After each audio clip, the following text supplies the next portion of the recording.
Bueno, para responder esa pregunta les voy a tratar de explicar la relación de las aves con el resto de los reptiles. Y primero que nada, los reptiles no existen como grupo, es decir, no es que no existen como grupo natural, no es un grupo natural, porque si yo considero nada más a las tortugas, a los lagartos y a los cocodrilos, estoy excluyendo a las aves, que eso ya lo había dicho, ¿no?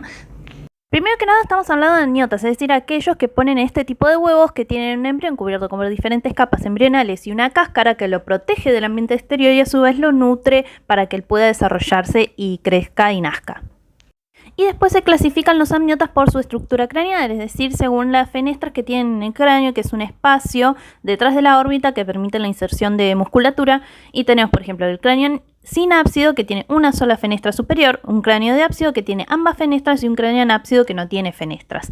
Del diábsido pueden derivar o un anábsido o un diábsido más modificado o tener más fenestras para alivianar el cráneo, que son la anterórbita, la mandibular, como pasa en cocodrilos y aves.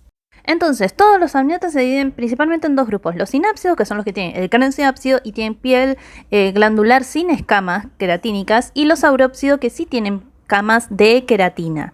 Los saurópsidos se dividen en dos. Los diápsidos y en realidad serían los pararreptiles, que son, o anápsidos, que son formas fósiles sin fenestras craneales, y los diápsidos, que son los que tienen ambas fenestras.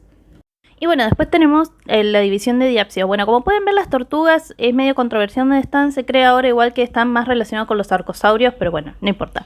Entonces, dentro de los diápsidos tenemos los lepidosaurios, que están los lagartos y las serpientes actuales, y todas las formas de plesiosaurios, ictiosaurios y demás, formando sus propios grupos, y los arcosaurios. Los arcosaurios se diferencian según el tipo de tobillo que tienen, una articulación en el tobillo, y tenemos los cocodrilos y los pterosaurios dinosaurios, que son ave metatarsalia. Y dentro de los dinosaurios nos dividimos en un tipo de cadera, en saurisquias y ornitisquios, o sea, cadera de ave, cadera de saurio. Increíblemente las aves son saurisquios porque es una cadera de saurio modificada, entonces las aves entran dentro de los terópodos específicamente. ¡Qué complejo todo! Pero justamente ese es el tema. Si vos comparas un ave con un cocodrilo, van a estar más cercanamente emparentados que si lo comparo con una serpiente, o si lo comparo con una tortuga, o si lo comparo con un ictiosaurio. Cada grupo de saurópsido desarrolló características únicas, que son derivadas del mismo ancestro común. Entonces lo correcto sería decir que las aves son saurópsidos o son diápsidos muy derivados. Es decir, que a lo largo de su historia filogenética, especialmente a lo largo de la historia de la evolución de los dinosaurios, hubo modificaciones anatómicas y adquirieron nuevas características que permitieron el origen de las aves actuales. Así que espero que se resuelva, pero bueno, si quieren un video sobre aves, me lo comentan. Y bueno, espero que se haya entendido y les haya gustado este video. Me di cuenta que les hablé mucho de dónde vienen las aves, que los aves son dinosaurios, que dentro son saurópsidos, que están relacionados con los reptiles, bla, pero nunca les hablé de la anatomía de las aves y lo particular que es. Lo principal de la anatomía de las aves es que son tetrápodos muy modificados porque están adaptados a volar, entonces la anatomía gira alrededor de esa adaptación. Por ejemplo, el cráneo está todo fusionado para proteger un cerebro, no se puede identificar, o sea, no tienen suturas craneales, porque tienen un cerebelo muy desarrollado porque es muy complejo volar, entonces necesitan un cerebro grande. Tienen una quilla, una clavícula fusionada, todo esto para alojar los músculos que les permiten batir las alas. Tienen las vértebras del tórax y de las abdominales no son muy flexibles y a su vez tienen un sinsacro bien desarrollado, es decir, la pelvis y las vértebras sacras están fusionadas, tienen un complejo pélvico como pueden ver que va hacia atrás, tienen un pigostilo, o sea, las últimas vértebras de la cola están fusionadas y otras características. El miembro anterior obviamente forma las alas y tiene características, ven como pueden ver, alargados esas partes, los dedos están muy reducidos porque no los necesitan y tienen un complejo carpo-metacarpo, es decir, elementos del carpo, es decir, de los dedos, están fusionados con parte de la muñeca, entonces forman ese complejo. Parecido pasa en las patas, tienen un fémur y como pueden ver una tibia fíbula bien alargados y a su vez están fusionados abajo con otros elementos y tienen un complejo tarso-metatarso, es decir, parte del tarso está fusionado con el metatarso, entonces forma esta parte. Entonces lo que vemos ahí no es la rodilla, sino es el tobillo. parte de lo más complejo de la anatomía es el sistema respiratorio. De los pulmones salen sacos o extensiones que son sacos aéreos, y hay anteriores y posteriores. Y esto modifica la circulación del aire al respirar. Pasa por la tráquea, va a los sacos aéreos anteriores, pasa por los pulmones, donde hay el intercambio gaseoso, y se va de vuelta a los sacos aéreos posteriores y después sale.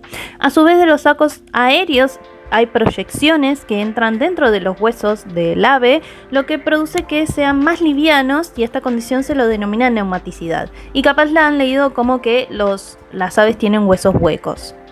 Las aves no presentan cuerdas vocales como los mamíferos, de hecho no tienen.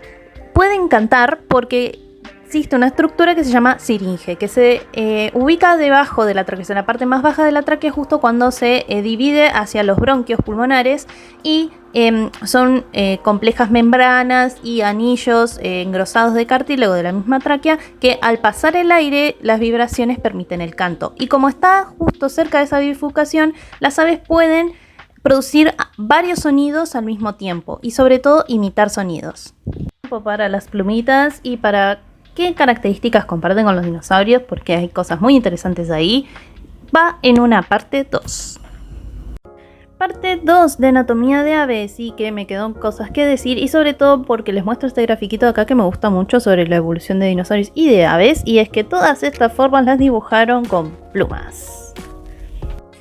Las plumas son estructuras queratinosas características de las aves, que como conocemos también poseían los dinosaurios, pero esta particularmente, que es la pennada, que se caracteriza por tener un raquis.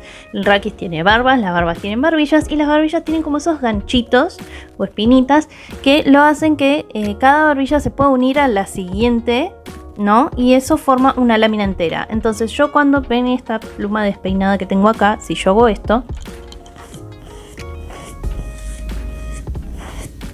se vuelve a unir y forman una lámina entera, que es lo que permite que se forme una superficie lo suficientemente plana como para poder volar.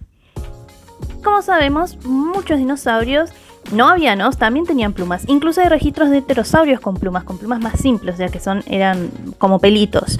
Pero se ve que era bastante común en los Arcosauria, y la principal función de la pluma en realidad es mantener el calor corporal, es decir, permitir la endotermia. Y secundariamente permitió volar, es decir, esta estructura laminada surge mucho después en los dinosaurios, y después secundariamente, digamos, permite el vuelo. Pero bueno, no solo las plumas se ven que van evolucionando a lo largo de la línea de los dinosaurios, sino también muchas de las características anatómicas de las aves. Como ven ahí, el pubis que se va haciendo progresivamente hacia atrás, la reducción de dedos, como pueden ver, el del medio va predominando hasta que llega a la reducción y fusión. La fusión de la clavícula ya hay formas como el Allosaurus, que lo tenía, que es un gran terópodo. Como pueden ver, el carpal semilunar y el pubis hacia atrás ya es característico de Maniraptora, entre otras características.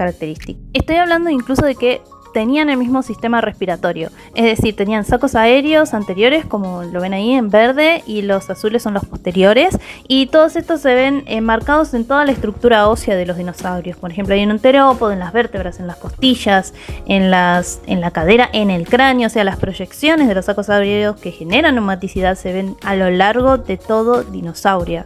Estoy hablando de todo, incluso los saurópodos. Los saurópodos se cree que tenían extensos sacos aéreos que incluso entraban en partes del cráneo y en la cola, y se ve mucho en la estructura de las vértebras porque son como más laminadas, tienen canales, se nota la neumaticidad que tenían en el esqueleto, y es probablemente que gracias a la neumaticidad los saurópodos pudieron alcanzar esas tallas gigantescas porque su esqueleto estaba un poco más alivianado por dicha neumaticidad.